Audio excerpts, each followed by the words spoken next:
Welcome all. इस video में bank Nifty का एनालिसिस देख लेते हैं कि कल की एक्सपायरी में हम किस तरह से ट्रेड प्लान कर सकते हैं, क्या इंपॉर्टेंट लेवल्स होगी। कल है बैंक निफ्टी की वीकली एक्सपायरी, ठीक है। तो एनालिसिस देख लेते हैं कि कल के दिन कैसे हम ट्रेड प्लान कर सकते हैं। लेकिन उससे पहले आज के लिए यानी ट्यूसडे के लिए क्या एनालिसिस किया था वो भी देख लेते हैं। जैसा कि आपको पता है निफ्टी में जो एनालिसिस किया था हमने, उसी तरह मार्केट हमारे यहाँ पे सपोर्ट के नीचे ओपन हुआ, बहुत बढ़िया कंसोलिडेशन किया, एक ब्रेकडाउन दिया, मॉर्निंग में ही अच्छा खासा 1:4 का टारगेट दिया।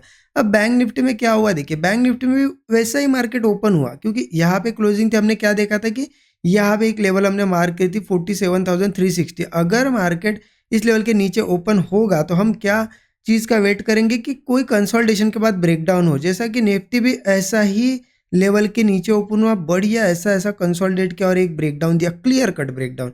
बैंक निफ्टी देखोगे यहाँ ओपन हुआ, थोड़ा सा ऊपर गया, फिर ऐसा ही नीचे आया, ठीक है। यही कहीं बहुत ज़्यादा कंसोलिडेट करके एक ब्रेकडाउन देता तो हम ट्रेड लेते, फिर यहाँ पे ऊपर गया, फिर चलो अब ऐसा भी कोई अगर ब्रेकडाउन बनता तो हम एक ट्रेड ट्राई कर सकते थे। फिर मार्केट ऊपर गया, देखिए बैंक निफ्टी क्या कर रहा था, यहाँ पे नए हाइज बना रहा था। निफ्टी ने जैसा ब्रेकडाउन दिया वैसा नहीं, मतलब बैंक निफ्टी में बुलिश प्रेशर बना हुआ था, तो पुट साइड का ट्रेड तो नहीं बना।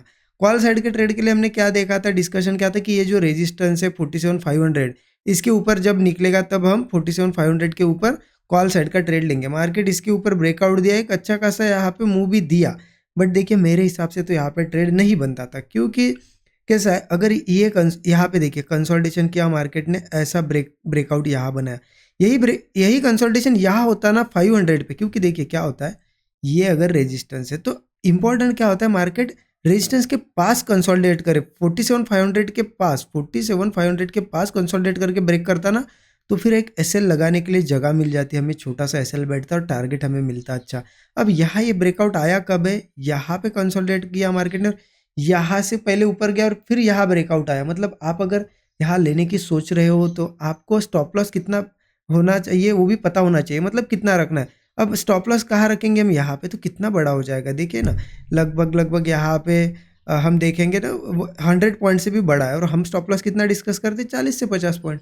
तो यहाँ पे तो ट्रेड नहीं बना और उसके बाद मार्केट ऊपर साइडवेज हुआ। तो बैंक निफ्टी में आज मेरे लिए नो ट्रेडिंग जोन था, ठीक है, नो ट्रेडिंग जोन था। निफ्टी में एक मॉर्निंग में क्लियर ट्रेड बना, 1:4 का टारगेट मिला। देखिए टारगेट हमें लेने से मतलब है। अब आप निफ्टी में अच्छा ट्रेड सेटअप बने वहाँ ट्रेड प्लान करो, या बैंक निफ्टी में सेटअप बने वहाँ प्लान करो। ऐसा नहीं कि बैंक निफ्टी में ही ट्रेड लेना है, ज़बरदस्ती कुछ बने ना बने, है ना। जब नहीं बन रहा है अवॉइड कर दो। अगर बैंक निफ्टी में मुझे मॉर्निंग में अच्छा सेटअप दिखता तो मैं निफ्टी में ट्रेड नहीं लेता, बैंक निफ्टी में ट्रेड प्लान करता। तो ये थिंकिंग होनी चाहिए। देखिए जहाँ अच्छी अपॉर्चुनिटी हो वहीं पे ट्रेड करिए, ज़बरदस्ती ट्रेड करोगे ना तो फिर क्या होगा, एसएल ही जाएगा, है ना। इस चीज़ का ध्यान रखना है हमेशा। आई होप आपको यहाँ पे आज बैंक निफ्टी में अच्छा खासा ट्रेड नहीं मिला होगा तभी आप लॉस से बचोगे। अगर कहीं पे लिया होगा ना, ठीक है, अगर बुलिश वगैरह यहाँ पे कोई ब्रेकआउट पे कुछ आपके एनालिसिस के हिसाब से लिया होगा तो ठीक है, बट जो हमने डिस्कशन किया था उस हिसाब से तो मुझे कोई ट्रेड दिखा नहीं। ठीक है, अब देखते हैं कि कल कैसे ट्रेड प्लान करना है। एक्सपायरी का दिन है कल, वीकली एक्सपायरी है। 15 मिनट पे चलते हैं।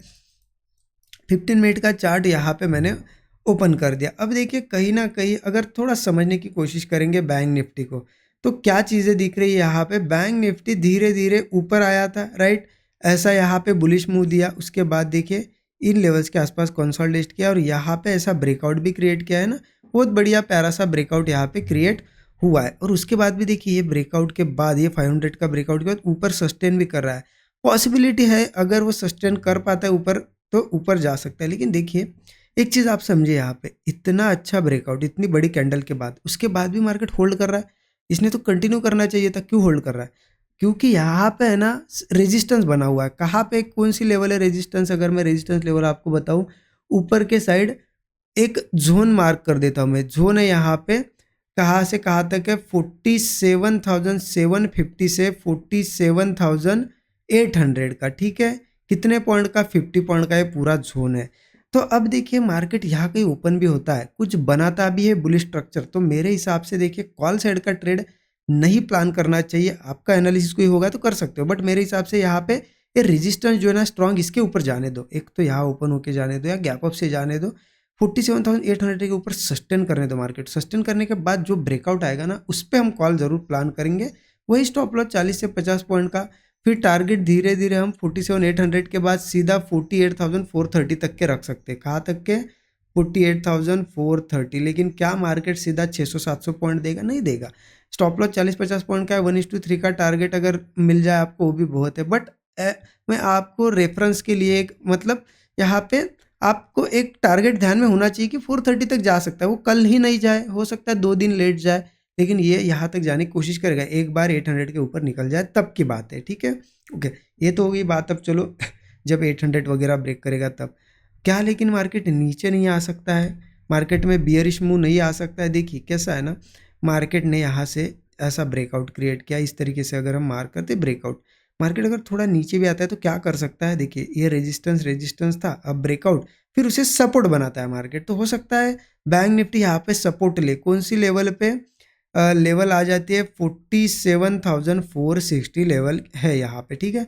अगर किसी केस में बैंक निफ्टी थोड़ा बहुत नीचे आता है या गैप डाउन भी होता है और 460 के ऊपर ऊपर हमें दिखता है कंसोलिडेट करते हुए, तो ब्रेकआउट पे हम ज़रूर कॉल लेंगे। डबल बॉटम बनाए या कंसोलिडेशन है, हैमर कैंडल बनाए, जैसे ऊपर के साइड निकलता है कॉल साइड का ट्रेड लेंगे सपोर्ट के बाद, ठीक है? टारगेट 1:3, स्टॉप लॉस 40 से 50 पॉइंट। हाँ, लेकिन देखिए डाउन साइड अगर जाता है मार्केट इसके भी नीचे, तो हम क्या करेंगे? पुट साइड के ट्रेड का प्लान करना है आपको। वही क्वेश्चन होगा कि चलो कॉल इसके ऊपर लेना है, यहाँ पे भी कॉल लेना है, ठीक है? पुट का प्लान करना है। पुट साइड का ट्रेड प्लान करने के लिए क्या है ना, नहीं कुछ तो हमें ये एक लेवल मैं बताता हूँ आपको, 47,400 इसके ऊपर सस्टेन करने देना है मार्केट को, तभी एक अच्छा पुट साइड का ट्रेड बनेगा, ठीक है? अब वो कैसे आता है वो मार्केट पे डिपेंड है। हो सकता है मार्केट ऐसे यहाँ से गिरते हुए 400 के नीचे आए, यहाँ कहीं कंसोलिडेशन करके नीचे ब्रेक करे, या फिर सीधे गैप डाउन से आए, वो फिर आप कल देख लेना। लेकिन करना क्या है कि 47,400 के नीचे आना चाहिए, उसके बाद होल्ड वगैरह करके कोई ब्रेकआउट दे, या फिर क्या है 47,400 के ऊपर ऊपर ही कंसोलिडेट करे और फिर ब्रेकआउट करे, तो डायरेक्ट पुट ले सकते हैं, ठीक है? स्टॉप लॉस 40-50 पॉइंट का। फिर टारगेट देखिए, अगर टारगेट की बात करें ना 400 के बाद सीधा मुझे 47,055 का एक टारगेट दिख रहा है, यहीं पे सपोर्ट है। इसको भी ब्रेक करता है तो फिर 46,940 का एक टारगेट है, ठीक है?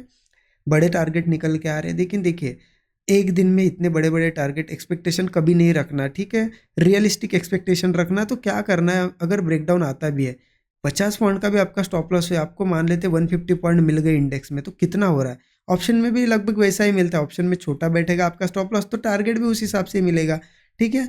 लेकिन देखिए रिस्क टू रिवॉर्ड रेशियो अगर 1:3 मिलता है आपको, तो मैं अगर एग्जांपल लूँ, आपने ट्रेड लिया, आपने अगर एक 1000 की रिस्क पे ट्रेड लिया कि चलो 1000 की रिस्क है मेरी, आपको 3000 अगर मिल रहे हैं, तो देखिए 3 गुना टारगेट मिल रहा है। उससे ज़्यादा और क्या चाहिए? इंट्राडे में वो भी आपको, वो भी कितने जल्दी मिल जाता है। 15-15 20 मिनट भी बहुत हो गए, कभी कभी 5 से 10 मिनट में टारगेट आ जाता है, कभी कभी 1 आवर लगता है। लेकिन इतने शॉर्ट स्पैन में अगर आपको 1:3 मिल रहा है तो आपको बुक कर लेना चाहिए, ठीक है? आई होप आपको चीज़ें समझ में आई होगी। वीडियो अच्छा लगा कमेंट में बताइएगा कैसा लगा एनालिसिस, और आज आपने ट्रेड लिया या नहीं लिया बैंक निफ्टी वो भी बताइए, ठीक है? लाइक ज़रूर कर दीजिए वीडियो को। Thank you so much everyone.